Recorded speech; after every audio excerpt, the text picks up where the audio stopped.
the entire thing was Rumi slapping Mira's mom. That one was also good. I think that personally, the proposal moment was, like, so good and so cute that I don't know, nothing has really topped that for me. I'm scared of Zoe's POV in case what?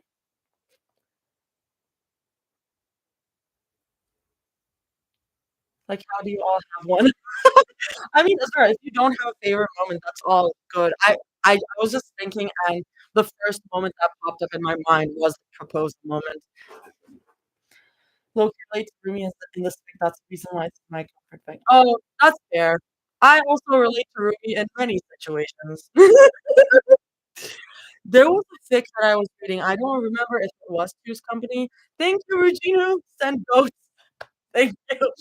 There was a fic, I don't know if it was Two's Company, but it might have been, where I was like, "I am being called out.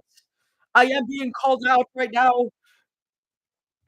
I relate to Rumi and Zoe in all these fics. I relate to all of them in different cases.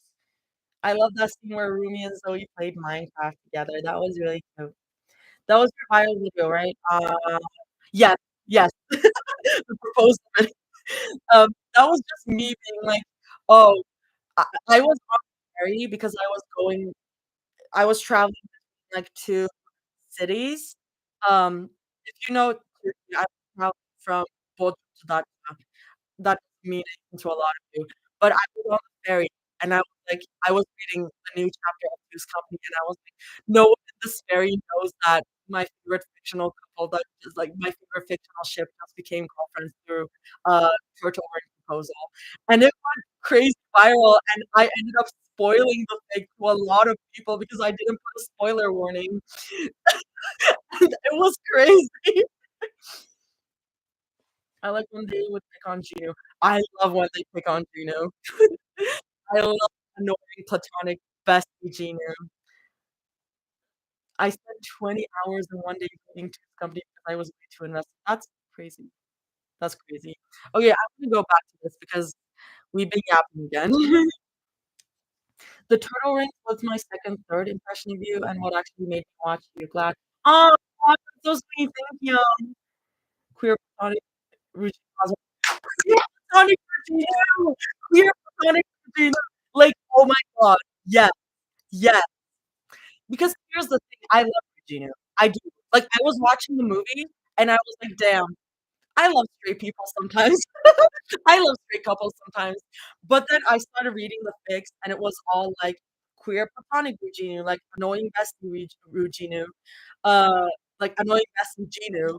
And I was like, "Wait, I prefer this so much more. This is so much more fun." Like the pet museum. Platonic wingman Ginu is my favorite. Oh my god.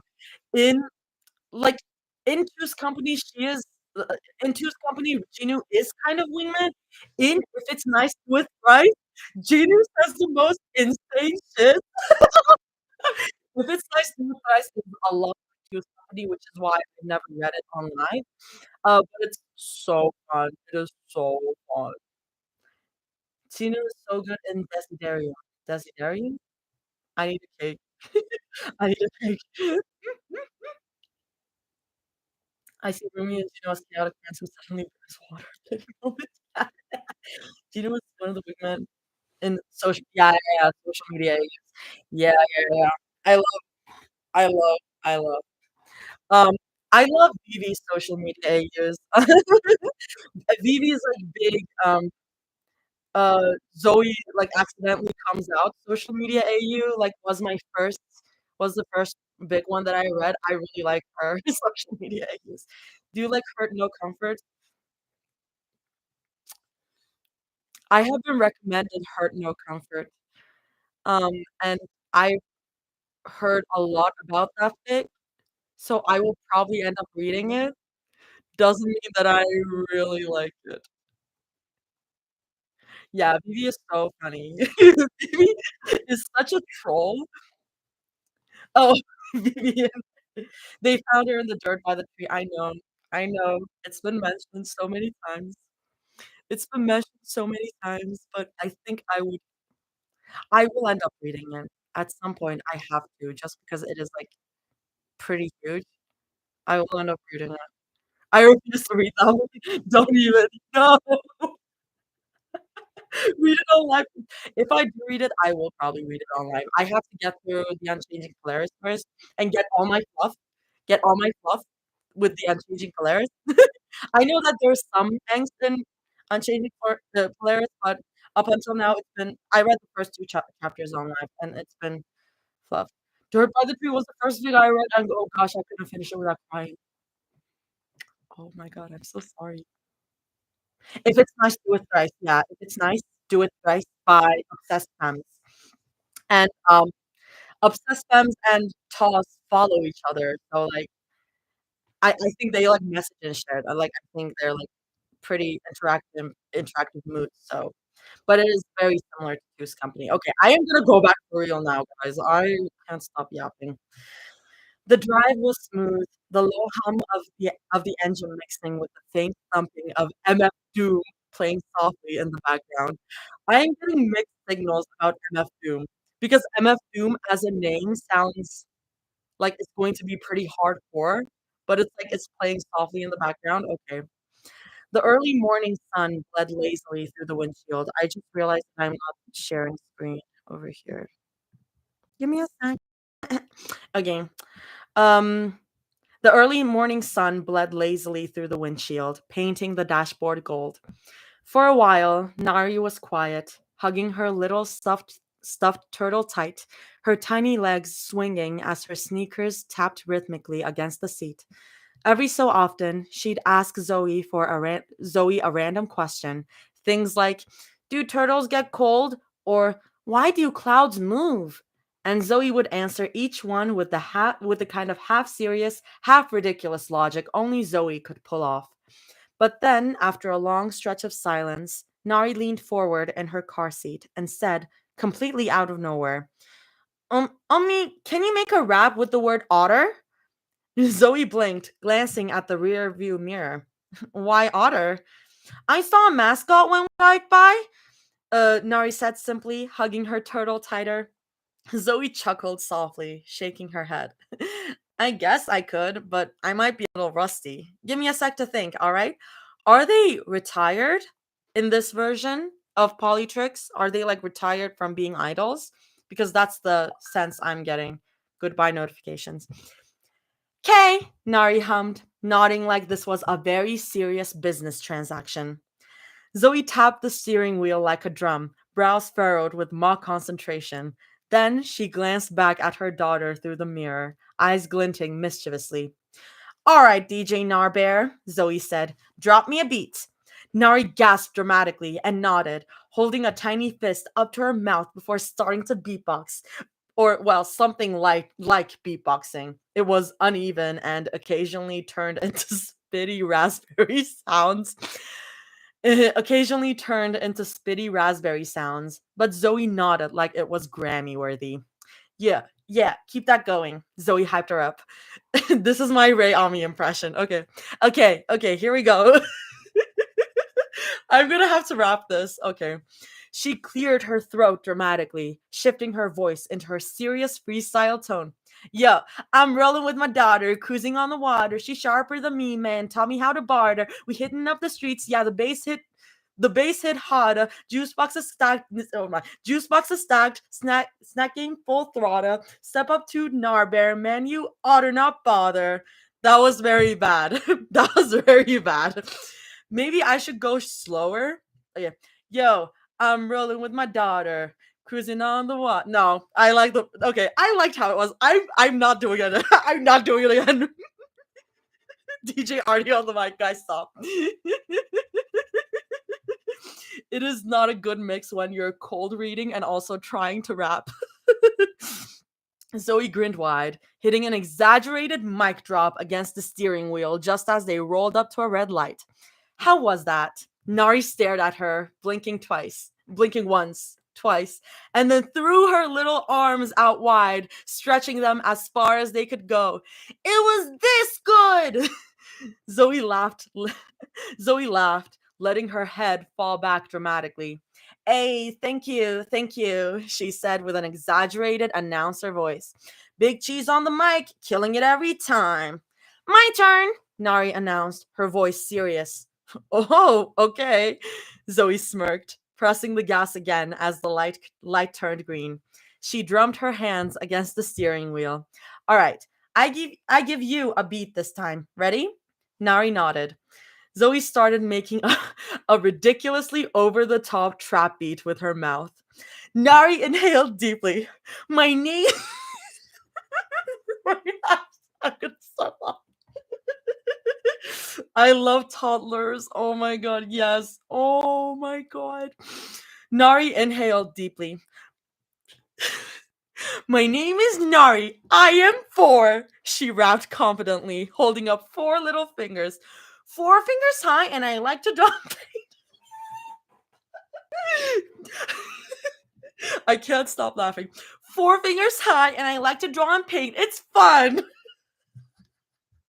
Zo- Zoe nodded along like she was at the hottest underground concert. Okay, okay, bars. And I like pickles, Nari continued very seriously. I'm gonna start hiccuping. Did you know? Did you know pickles are spicy cucumbers? Okay, I'm done now. Zoe barked out a laugh, smacking the steering wheel lightly. Spicy cucumbers, huh? Girl, you're reinventing science. That was amazing, though. You're a natural. We should totally make a song out of that. I'll produce it. Boom, instant hit. Nari nodded thoughtfully, like she'd already considered this. Yeah, I know, but if you produce it, there would be a lot of people at our house, and 엄마 hates it when it's too noisy, so I can't. Zoe blinked, pausing for a moment before laughing again. Okay, you know what? Fair enough, baby. You're right. We'll save your we'll save your debut album for when you're like 8. They fell into silence for a moment, the music from the radio filling the car again, until Nari suddenly gasped, smacking her forehead with her tiny palm. I I forgot to use otter in my rap, she whispered, scandalized. And then, with all the concentration of a miniature adult, she muttered under her breath, Damn it. Zoe nearly slammed on the brakes. Her eyes went wide as she whipped her head around at the red light. Excuse me? 4 years old. Oh, she's so cute. Oh my god. Nari jumped a little in her car seat, clutching her turtle. What? Where? Where? Zoe's voice shot up an octave. Where did you hear that from? Nari turned her face toward the window innocently. I heard Mama say it when she was on the phone yesterday. Zoe's jaw dropped. Unbelievable. Mira is corrupting my sweet baby. She huffed. All right. Listen up, Jellybean. You can't say that word. It's a bad word. You have to be at least as tall as mommy to use it, okay? Nari slowly turned back to her, blinking. So when I get taller, I can just say it? No, that's not. Zoe groaned, rubbing her forehead. Just don't say it, all right? Nari grinned impishly and whispered under her hand. Damn it. Zoe gasped. Nari! Yes, mommy? She said sweetly, smiling wide like butter wouldn't melt in her mouth. You can't say that. Damn it, damn it, damn it, she whispered. She whispered, yelled, giggling. Zoe squinted at her, then pulled her phone from the dashboard mount at the next stoplight. All right, I warned you. She tapped at the screen. A moment later, the car's speakers erupted with police sirens. That is so evil. That is so evil. Nari's head shot up instantly, eyes going wide as saucers. What's that? That, Zoe said gravely, is the sound of the bad word police. They're coming for you.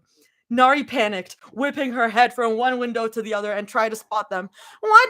Mommy, don't let them take me. Zoe sighed dramatically, shaking her head. Sorry, Jellybean. I warned you. They've already got your name on the list. Nari's bottom lip wobbled, her tiny fists clenching around her turtle. No! She whined, her voice trembling. See? Zoe lectured solemnly. This is why you gotta listen to me, Narbear. You can't just go around saying, I'm sorry, Nari squeaked, her little voice breaking as she sniffled. Zoe finally broke, grinning as she shut off the sirens. All right, she said, reaching back to gently pat Nari's knee. I told them you promised to be a good girl now, so they're not coming. Nari relaxed instantly, wiping at her damp lashes. Okay. Zoe hid her smile, whispering under her breath. Damn, I'm good at parenting. Zoe, you can't say that.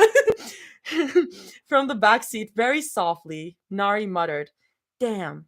Zoe slammed her forehead against the steering wheel.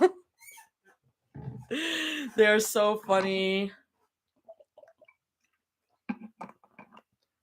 The first time I heard the word fuck was when someone in my class said it. I don't know how old I was. I think I think I was in middle school. Zoe is the number one gentle parent. Zoe is such a dad in this one. I love it. She is such a dad. Oh, Zoe. Nari is so cute. My aunt used to do this, bro. This is traumatizing, guys. This is traumatizing. Loki, my parents. Is the name of this fake? Yeah, it's The Little Things. That's the name of the fanfic. It's almost 2 a.m. and I'm trying not to cackle and wake up my entire house. Oh my god, guys. I got put in timeout. I'm Serbian, so curse words are a must. Oh my god. It's so. I think it's a bit similar in English. Like when you reach a certain age, I think everyone just curses. But Serbian is cool. I like, for example, I'm Turkish, and if I cursed in Turkish, it sounds so intense because Turkish swear words are like crazy. Like even if I say like the F word in Turkish, I don't want to get banned again. Even if I say the F word in Turkish, like it sounds so intense. Like Lebanese. Oh my god, hell yeah. Let's go Middle East gang. I learned my first curses as a kid because I'm Hungarian. Oh my god, everyone is around here in the globe. Like we have Hungary, we have Serbia, we have Lebanon. The Bulgarian in me doesn't understand this because my parents curse all the time. Oh my god, speaking of Bulgarian, might be I might be what you call it, applying for a Bulgarian citizenship because my grandparents are Bulgarian. One of my grandparents. Just chilling in Australia. Australia at this time, it's a good time zone in Australia. Hell yeah. Okay, let's keep going. You know how much I love to yap. Oh my god, girl, really so cool. Yeah. It's kind of on hold right now because everything in my life is on hold, but eventually, hopefully. Oh. But yeah, my sister is trying to get a Bulgarian citizenship. My dad is already a Bulgarian citizen, but yeah, going for the double citizenship, baby. Because the Turkish citizenship is not serving me. Let's go, lesbabs. Oh my god. Okay. Zoe flopped back into bed between her two wives with a soft, dramatic sigh, stretching her arms across the blankets before letting them fall lazily. The sheets were warm, the air smelled faintly like Mira's floral lotion and Rumi's shampoo, and the sunlight filtering through the curtains gave everything this golden, sleepy glow. Someone is inviting me to co host. Oh, sorry. Mission success, she announced, voice muffled as she buried her face against the pillow. Mira hummed distractedly from where she was propped up against the headboard, one hand resting under her chin, the other holding a book. Good, she murmured without looking up. Rumi curled up against the far side of the bed with the blanket pulled up almost to her nose, nodded solemnly. Very good. Zoe smiled faintly at that, her muscles finally relaxing now that Nari was dropped off safely at preschool. Her gaze drifted lazily over to Mira, who was lying on her side now, elbow propped up and cheek resting against her palm. Her reading glasses sat slightly askew on her nose, the strands of pink hair falling out of her messy bun, framing her face in this soft, unintentional way that made Zoe's chest ache just a little.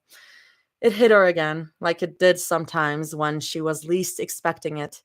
Just a few years ago, she remembered Mira lying right there, belly so round and swollen that Zoe used to joke she looked like she'd swallowed a watermelon whole.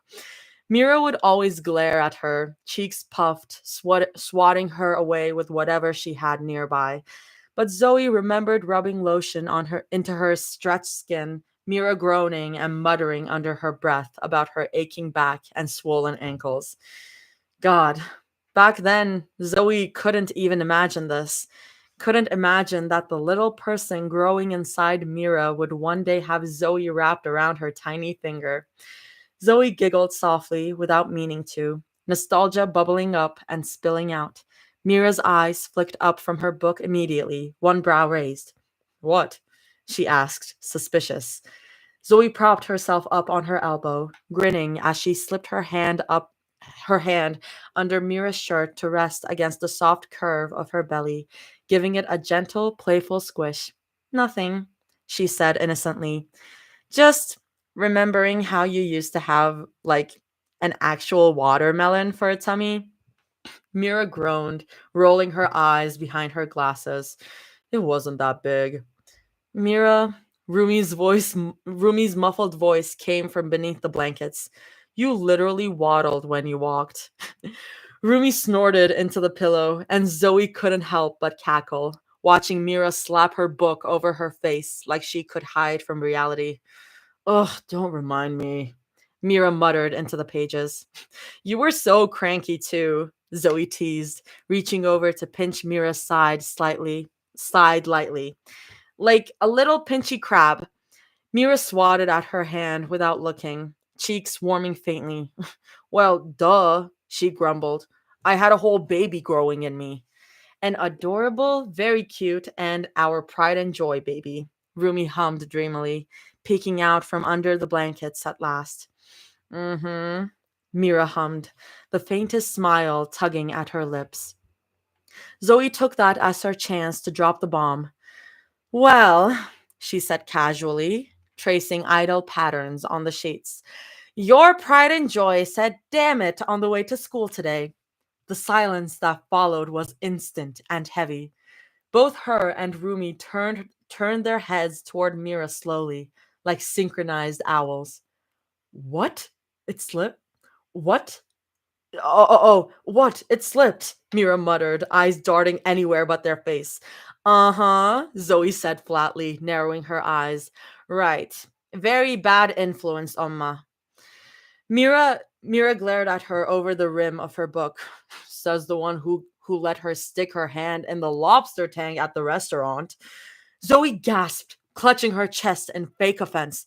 Because it's a core childhood memory. She's gonna grow up one day and tell everyone about how cool her mom was for letting her pet the lobsters. More like bad child core, Rumi mumbled, voice muffled but smug. Zoe turned sharply toward her, brows raised. Excuse me? Rumi peeked out from under the covers, fully this time, fighting a smile. Oh, you want to talk? Zoe said, pointing an accusing finger at her. You're the one who let her steal from that toy store. Sorry, good for her. No one clipped that. No one clipped that. I can't be jailed. Rumi sat up halfway, her jaw dropping. That's okay, hold on. I didn't let her. She grabbed it and kept it with her the whole time, and I didn't realize it wasn't hers until after we left. Zoe folded her arms triumphantly. Mm-hmm, sure. And she looked so happy with it, Rumi added softly, lips curling into a sheepish smile. I felt bad taking it away. That's called encouraging theft. Mira deadpanned, flipping a page without looking up. Guys, if you're... No, not the oranges, guys. Raw, we love shoplifting. Aren't you glad we got this fluff? I used to steal those clothes hangers from the mall. My girlfriend once accidentally stole a tiara from Claire's by forgetting it was on her head. Claire's is like the quintessential shoplifting place. I personally don't shoplift. I'm too scared. But like if my friends do, I'm like, okay, good for you. Okay. Rumi groaned and collapsed back onto the mattress, throwing an arm dramatically over her eyes. You would have done the same thing if you saw her face. Mira sighed solemnly, and nodded. Yeah, the Zoe face. The what now? Zoe blinked, looking between them. The face you make when you want something, Rumi said with a chuckle, peeking up at her. Zoe paused, then grinned. Oh, well, she learned from the best, obviously.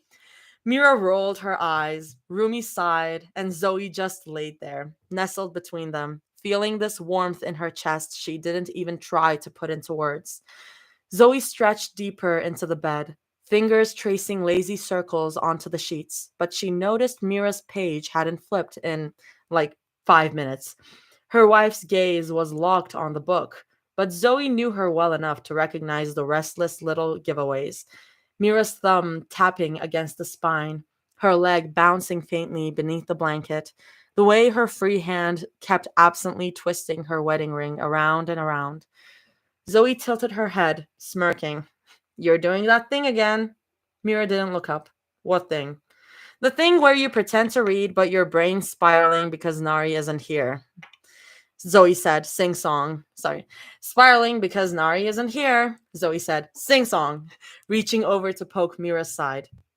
Mira finally glanced up, frowning. I am not spiraling. You're totally spiraling, Zoe teased, leaning closer. Sorry, gonna put this up. Bet you checked the preschool app like, what, 3 times already? Mira's silence was answer enough. From under the blanket, Rumi's muffled voice drifted out, soft and groggy. 4, she mumbled, peeking out. She checked 4 times. I saw. Mira groaned and dragged the book over her face. It's quiet without her. Zoe's grin softened, her teasing giving way to something more tender. She still remembered how rough those first few months had been. Mira bone tired and fragile in ways she hated showing. Girl, she was going through postpartum. She was postpartum. Zoe and Rumi fumbling their way through midnight feedings and endless diaper runs, taking turns holding Mira together when she'd crumble. Postpartum hadn't been easy on her. Restless nights, sudden waves of panic, days when she wouldn't let Nari out of sight. Zoe had lost count of how many times they'd reassured her. You're doing enough. She's okay. You're okay. Mira was doing better now, so much better. But little things like that, the fiddling, the quiet checking, the way she still reached for her ring whenever Nari wasn't near, they never fully went away. Zoe reached under the blanket and squeezed Mira's thigh gently. She's fine, you know? Probably bossing around the other kids right now. She gets that from you, Mira muttered from behind the book, but there was a tiny smile tugging at her lips now. Rumi hummed sleepily, curling closer to Mira's side. Definitely from you. Zoe grinned. Yeah, but at least she's bossy and adorable. That's all me. That's all me, baby. Mira rolled her eyes, but Zoe caught the faintest flicker of relief in them. That familiar, quiet exhale whenever someone reminded her Nari was safe. She leaned in, brushing her nose against Mira's temple before pressing a lingering kiss to her cheek. Mira barely blinked, just just hummed low in her throat, and that made Zoe grin wider. She reached out and gently hooked a finger under the edge of Mira's book, nudging it down until their eyes met. I think, Zoe murmured, voice dipping into something playful. I know a way to get you distracted. Mira arched a perfectly unimpressed brow, though the faintest smile tugged the corner of her cheeks. I bet. Zoe's grin turned sly. She tilted forward, catching Mira's lips in a soft, unhurried kiss. Just a test, a tease, the kind that lingered just long enough to promise more. Mira responded almost immediately, her book lowering completely as she kissed back, warm and sure. It's been a while, Zoe whispered against her mouth, the words muffled by a smile, guys. Okay. It's fine when I'm reading it by myself. When I'm reading it all live, I'm like, ooh, they are literally horn dogs, even as moms. Mira's reply was quiet, but there was a weight to it, a subtle edge of longing. Sure has. That was all it took for Zoe to lean in again, deeper this time, and Mira folded easily beneath the kiss, closing her book without a second thought. One smooth motion, and she shifted, swinging a leg over Zoe until she was straddling her waist, warm and close. So Zoe's giggle. Okay. I don't think it's gonna get so intense, so I can read this. It's fine. Um, Zoe's giggle broke softly between their lips, muffled and breathless, as their hands slid up Mira's sides and pulled her closer still. Somewhere under the blankets, a sleepy groan interrupted them. Don't be too loud, Rumi muttered, voice muffled and drowsy. Need my beauty sleep. Zoe froze for a half second, blinking, before she pressed her face into Mira's neck to hide her laugh. Then she called back, chipper as ever. Got it! But as soon as she turned her head back toward Mira, her grin twisted into something mischievous. She leaned close, brushing her lips against Mira's ear, voice low enough that Rumi couldn't hear. We're gonna be loud, right? Poor Rumi. oh, oh, oh, Rumi needs her beauty sleep. Poor Rumi. Okay. Mira's answering smile was slow, deliberate, the kind that always made Zoe's heart skip. Oh, she whispered back, eyes glinting, so loud.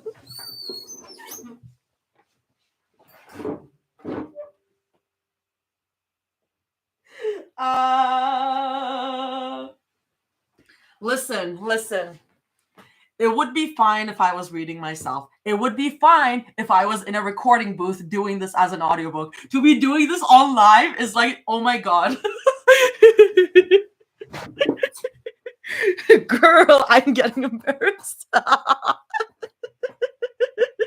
Rumi will just have to join it and shut them the hell up. Are we starting the Rumi top prop again?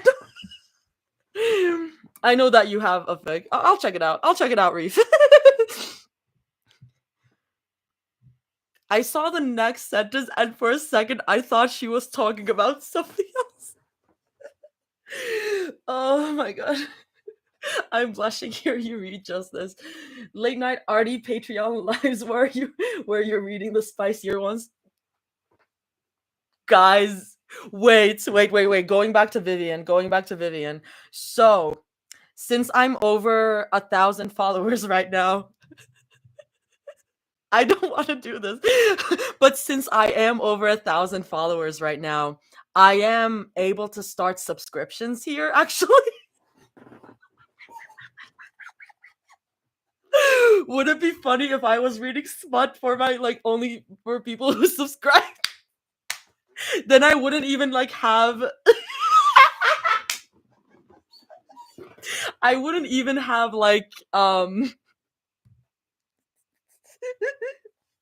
I wouldn't have an excuse about, oh, I need to be getting paid to do this, because I would be. I don't think I would, not at this point. I would pay. I want to hear you read my stuff on live TBH.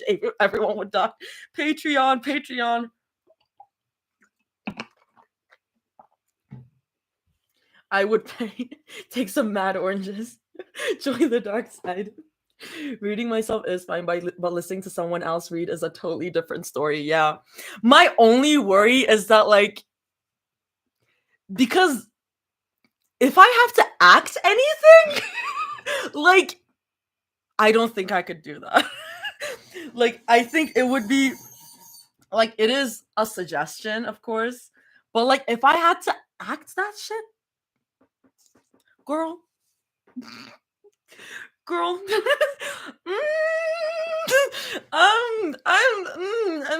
it's a different vibe.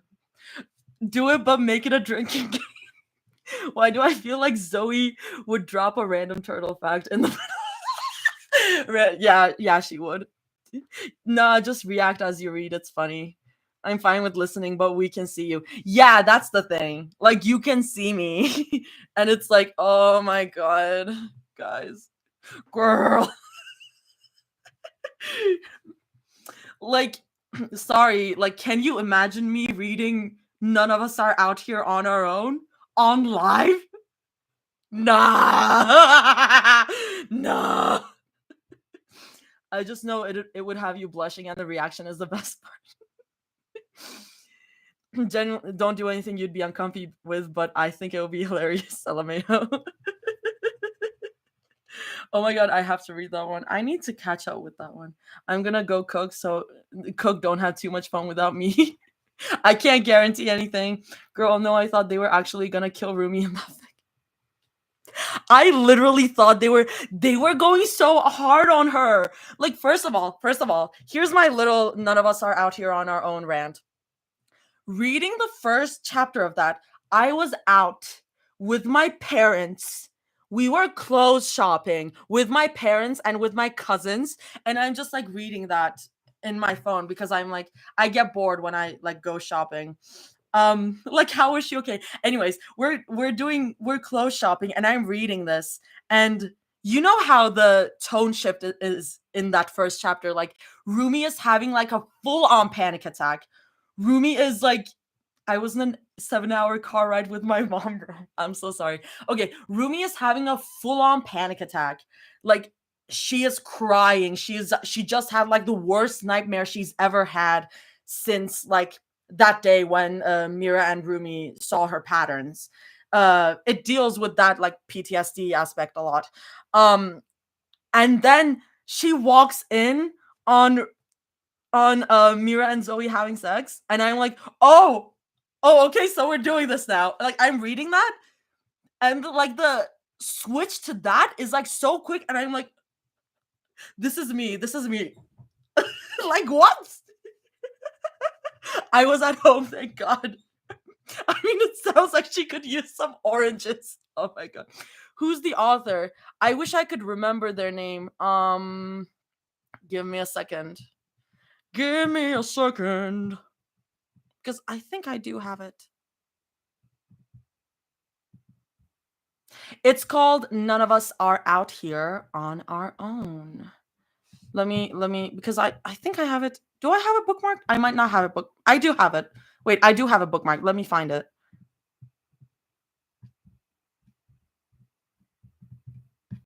Or do I? Or do I?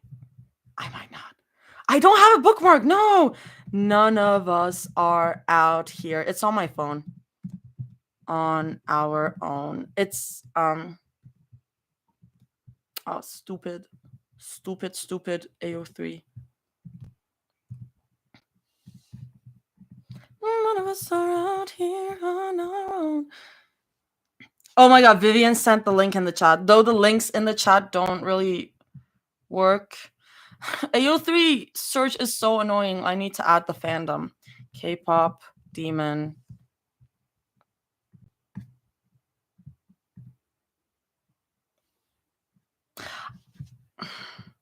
I made a typo. I hate that when you make a typo, it just doesn't show you. It's not that. It's by Safi Krosty. It's by like Sapphic Rosty.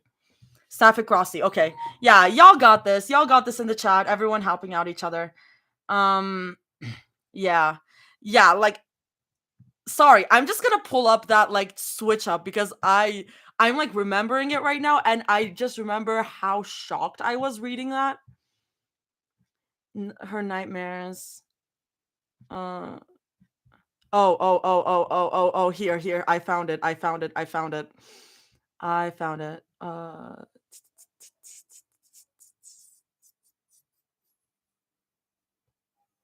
Like they wait, like maybe Mira. Sorry, I just saw the sentence Rumi had lied, but Mira had sinned. When I first saw that sentence, I was oh, and that's about Mira like holding the weapon against her. That's what she's referencing, but not that. Wait, not there. Sorry, y'all. I'm like looking at this right now. It takes some time. It takes some time for them to get there. That's why I was like,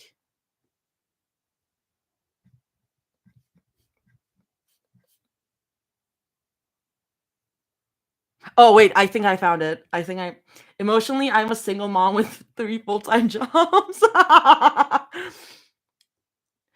The second chapter where Rumi tells them that she almost ended it and they break down hit hard. That I was reading that and I was like, oh my god. Guys, suicidal Rumi, my love.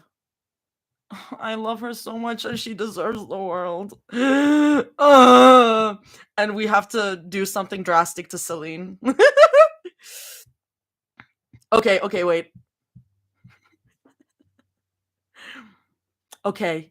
Oh, she was so sick of it, sick down to her bones. But she couldn't go to Zoe, not tonight, not after the nightmare, not after swearing she'd call if things got bad and then do what she had just done. Not when she'd already wrecked Zoe's sleep enough. Her mugness shadows under the eyes were because of her, and that knowledge was a knife twist every time. She wouldn't be that selfish, not tonight. Mira, her mind howled. Mira will help. Zoe was thoughtful and grounding, sweet and gentle, yes, but Mira was her rock. Mira knew how to sit with the silence without needing to fix it. Mira would just open the door and let her crumble quietly on the floor if that's what she needed. The scissors clattered to the floor. Rumi stepped over half her lavender strands because she just got cut her hair, scattered like broken vows, and wrenched open her bedroom door. The motion was robotic. Everything after that felt automatic, like she was watching herself from the outside, like she was nothing more than a vessel carrying too much grief through too many long hallways. She didn't even remember walking to Mira's door. One moment she was staring into the mirror, and the next, her hand was turning a different doorknob. And then everything happened at once. The door swung open, and there they were, Zoe in nothing but panties that clung to her hips, Mira pinning her to the bed, black lace straps digging into her thighs as she slid a knee between Zoe's legs, one hand nodding in Zoe's hair, the other palming her breast as their mouths collided in a wet, open mouth kiss like it was second nature. What? What? What is that? Need. I just spawned right now. That's a sentence. Like, imagine that you're reading about her like crazy mental breakdown, and then suddenly they're having sex. Like, and I was outside when this happened. I had to like turn off my phone. I was like, oh, I didn't know that was happening. Okay, because like obviously smut is in the tags, but I didn't know it would happen then. I don't know. The switch up is crazy. Oh my god. The first chapter was so jarring. No, the live is freezing. Oh no. Oh no. Hello. Okay, I'm gonna stop talking about another fic and continue the fic that we started with. Switch up harder than tosses bricks. Had to take a break after that. LMAO. Like, yeah. Not even a second when I spawned in. Wait. I don't know if it will load. Yeah. Yeah, anyways, I'm not gonna read the rest of that because the rest gets crazy.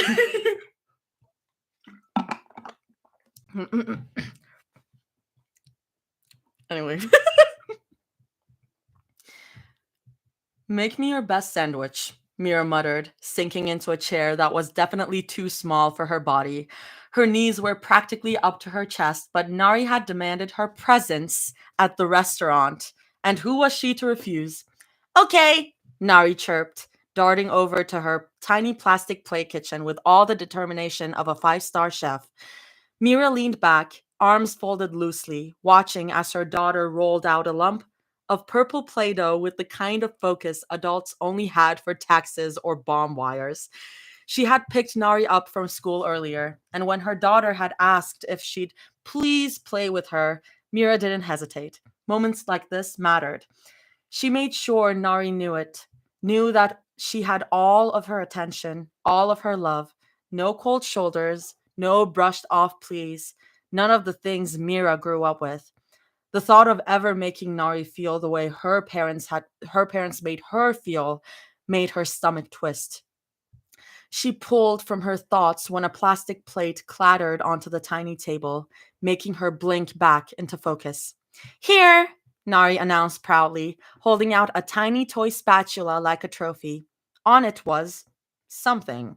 Allegedly a sandwich. It looked more like someone had smushed two chunks of purple clay together and declared victory. Careful, Mira started, leaning forward, but it was already too late. Nari walked like she was balancing a Michelin star creation, but halfway across the rug, the sandwich flopped off the spatula and hit the floor with a soft plop. Mira raised a brow, waiting for her daughter to panic. But instead, Nari simply scooped it up, slapped it back onto the plate without hesitation, and placed it on the table in front of her. Mira stared at it. It dropped on the floor.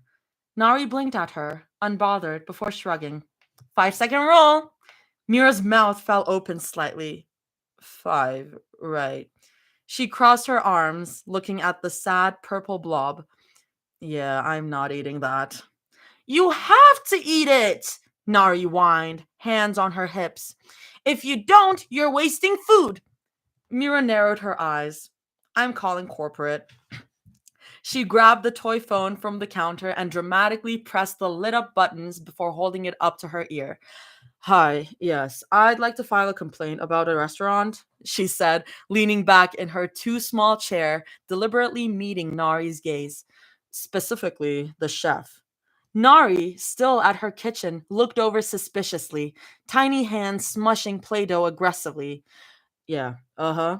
Mira continued, lowering her voice conspiratorially. The one with the purple hair, she dropped my sandwich on the floor, slapped it back on my plate, and when I said something, she quoted, and I quote, 5 second rule. She shook her head slowly, sighing for effect. Completely unprofessional. Health hazard. Shut this place down. Nari froze mid roll, staring at her with wide eyes. You're gonna get fired, Mira muttered into the phone, clicking her tongue. Oma! Nari whined, stomping her foot and snatching the sandwich off the plate. She marched over, holding it up like a weapon. Eat it! Mira leaned back, shaking her head firmly. I'm not eating it. Eat it! Nari jabbed it closer. And now the chef is threatening me, Mira said into the toy phone, side-eyeing Nari. She's forcing me to eat floor food, yes.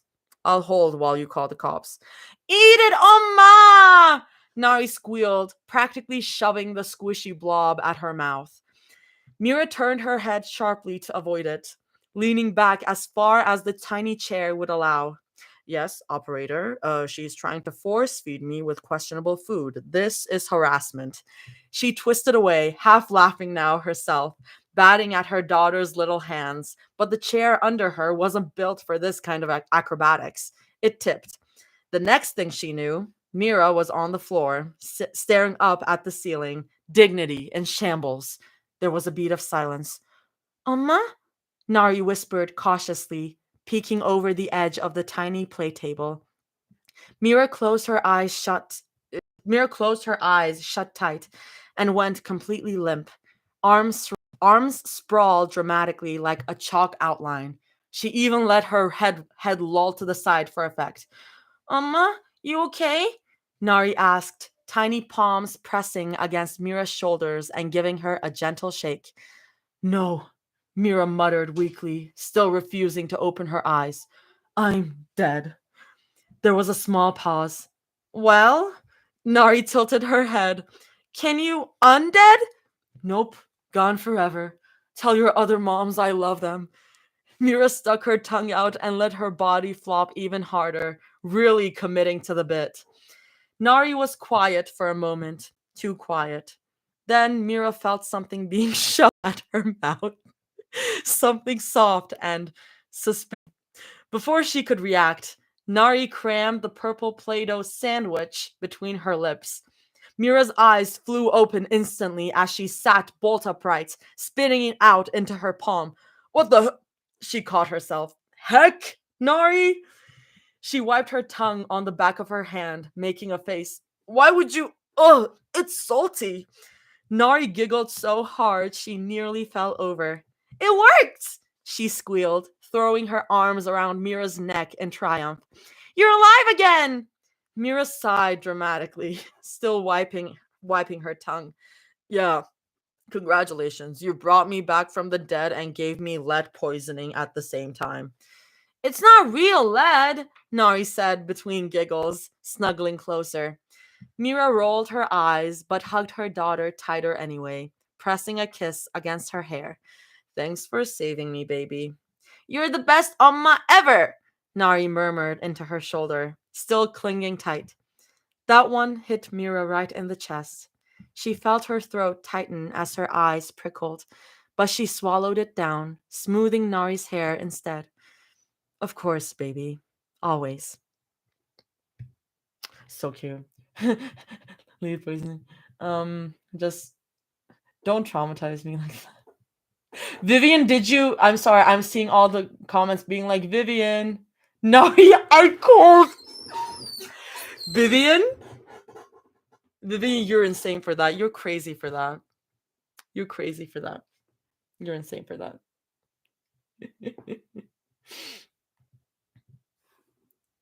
I once explained what fix are to my mom, and she full on said, so I could make some Twilight ones.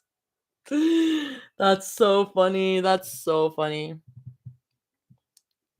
I didn't even guess. Vivian, you're crazy. Tell her about the AO3 curse, lol. Keep that woman safe at all costs. At this point, Toss doesn't need to throw bricks at us. We do it ourselves. We literally do it ourselves. Like, what the fuck? Okay, I'm gonna keep going, y'all. We're so close to the end. Are we? We're kind of close to the end. And then I have to go and like have breakfast. I haven't eaten yet. Later that night at dinner, Nari shoveled noodles into her mouth like she hadn't just eaten two snacks before they sat down. Mira watched her with quiet amusement, poking at her own tray. And then, Nari said between mouthfuls, I broke his favorite pencil because he said three moms was weird. Mira paused mid-bite, then grinned slowly. That's my girl. Zoe burst out laughing while Rumi blinked at Nari with a soft, startled, oh. Nari looked up, cheeks puffed full of food. Is it weird? The table went quiet for a beat as all three adults glanced at each other, silently debating on who was to handle this one. Rumi, ever the soft-spoken diplomat, spoke first. It's not common, she said carefully, setting her chopsticks down. But that doesn't make it weird. It just makes it different. Yeah, kiddo. Zoe jumped in with her usual enthusiasm. If anything, it makes you like 10 times cooler. Imagine dropping that family lore during recess. Boom! Automatic main character energy. Nari just blinked at her, unimpressed. Mira reached over and tucked a strand of Nari's hair behind her ear, her voice softer, steadier. Sweet pea, it doesn't matter what other people think about us. What matters is that we love you, all three of us, and that's what makes a family. People who love and choose each other, no matter how many moms or dads or whatever you've got. Nari stared at her for a moment, chewing thoughtfully, then nodded slowly and went back to eating her glass noodles. A moment later, she slowed and asked casually, will I get two wives too? Mira blinked. What? Zoe nearly choked on her water, snorting so hard she had to turn away. Rumi froze mid-bite, sighed softly, and looked anywhere but the child. If that's what you want. Mira said finally, trying to keep a straight face. But you don't have to. Nari nodded solemnly. Yeah, I think I'll just get two monster trucks instead. Zoe lost it. Rumi hid her smile behind her glass. Mira just shook her head, muttering under her breath. You're gonna give me gray hairs, I swear. No, not her beautiful, beautiful pink hair. Nari on the grind sets. She was so real for that. No, because real as hell. Have you? She's the comments on Toss's tweets. I swear people are gluttons for pink. Yeah. Nari knows what's up, exactly. The night wound down slowly, the warm hum of the house softening into something quieter. Dinner plates were stacked in the sink, the smell of Mira's food still clinging faintly to the air, and the living room was littered with tiny socks, toys, and a suspicious trail of crayons. Zoe was sprawled across the couch like she owned it, half asleep with one leg dangling off the edge, and Nari perched on her stomach like a tiny emperor. All right, Bean, Zoe murmured, rubbing slow circles against Nari's back. Bedtime. Your royal reign is over. No! Nari burrowed further into Zoe's hoodie, arms crossed stubbornly. 5 more minutes! You said that 15 minutes ago. Mira leaned against the doorway, arms crossed loosely, her expression unimpressed but fond. Zoe grinned without opening her eyes. Yeah, but I said it on her behalf, so technically it doesn't count. Mira shot her a flat look. Technically, you're enabling her. I'm not enabling, Zoe countered, pointing lazily without lifting her head. I'm bonding. Rumi passed by with a freshly folded stack of Nari's pajamas, her soft voice cutting through the playful bickering. Bonding can still happen in pajamas, you know? Nari groaned dramatically, throwing herself backward into Zoe's arms. Mama's a traitor, she whispered conspiratorially. Zoe snorted. Yeah, but she's a pretty traitor. Go easy on her. That earned Zoe a sharp flick to the forehead from Mira as she stepped closer and scooped Nari up effortlessly. Come on, sweet pea. Bath time, then bed. I'm not tired, Nari mumbled, yawning so wide that Mira felt it against her shoulder. Uh-huh. Mira brushed a kiss against her temple, her voice quiet, almost indulgent. You'll say that even when you're 40. By the time bath time was over and teeth were brushed, the house lights were dimmed to a soft nightly glow. Nari sat cross legged in the middle of her bed, wrapped in her favorite stingray pajamas, clutching her favorite stuffed bunny. Rumi was carefully braiding her damp hair while Zoe sat cross legged beside them, flipping through one of Nari's bedtime books with terrible accents. And then, Zoe narrated grandly, Sir Narbear rode valiantly into battle upon her